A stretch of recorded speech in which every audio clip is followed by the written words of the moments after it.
നല്ലൊരു അടിപൊളി ഭംഗിയുള്ള ആംബിയൻസ് ആണ്. ഇപ്പം ഇവിടെ നിറച്ചും പൂക്കളാണ്. ഞാൻ ഇത്രയും വലിയ റോസൊക്കെ കാണുന്നത് ഇത് ആദ്യമായിട്ടാണ്. ഇത് എന്താ അതിൻ്റെ ഒരുപാട് വെറൈറ്റീസ് ഉണ്ട്. ഇത് ലൈറ്റ് റോസാണ്, അതുപോലെ ഡാർക്ക് റോസും മജന്ത കളേഴ്സൊക്കെ ഉണ്ട്. ഞാൻ എന്താ പറയുക, ഇവിടുത്തെ ഒരു വൈബ് ശരിക്കും ഞാൻ എവിടെയും പോയിട്ടും കിട്ടിയിട്ടില്ല. അത് എൻ്റെ ഒരു ഫസ്റ്റ് എക്സ്പീരിയൻസ് ആണ്. അപ്പോൾ അതിൻ്റെ ഒരു എക്സൈറ്റ്മെൻ്റ് ഒക്കെ കാണാം. ശരിക്കും പിറകിൽ കാണുന്നത് ഒരു ഫാമാണ്. ഒരുപാട് ഫ്രൂട്ട്സിന് കുറേ വെറൈറ്റീസ് ഉണ്ട്. ഞാൻ ഓൾറെഡി നേരത്തെ കാണിച്ചല്ലോ, മൾബറീസ് എല്ലാം നല്ല റോ ആയിട്ട് നമുക്ക് കഴിക്കാൻ കിട്ടി. അതുപോലെ പല വെറൈറ്റി ഫ്രൂട്ട്സിൻ്റെ ചെറിയൊരു ഫാമാണ് ഈ പറയുന്നത്. നമ്മളിപ്പം അൽബേയിലെ ബെറാത്തിലേക്ക് പോവാണ്. അവിടുത്തെ കാഴ്ചകൾ നമുക്ക് കാണാം.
കാടിനും കൂടി വരികയാണ്. ഞങ്ങൾ വരുന്ന സമയത്ത് സ്വെറ്ററൊന്നും എടുത്തിട്ടുണ്ടായിരുന്നില്ല. കാരണം ഞങ്ങൾ ഓൾറെഡി ഗൂഗിൾ ചെയ്ത് നോക്കുമ്പോൾ 18 ഡിഗ്രി സെൽഷ്യസാണ് കണ്ടത്.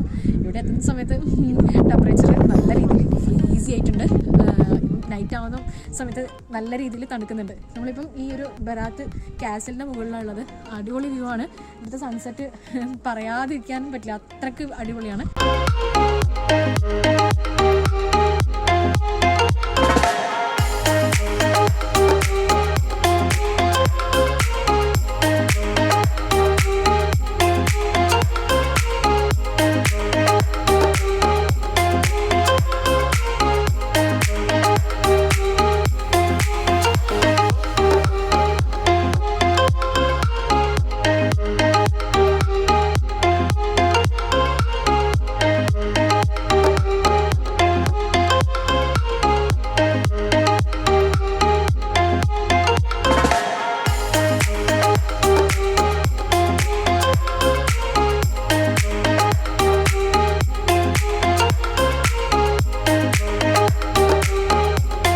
ഷോപ്പിന് മുന്നിലുള്ളത് ഒരുപാട് ഫ്ലിപ്പ് വെൻഡേഴ്സാണ് ഈ പുറകിൽ കാണുന്നത്.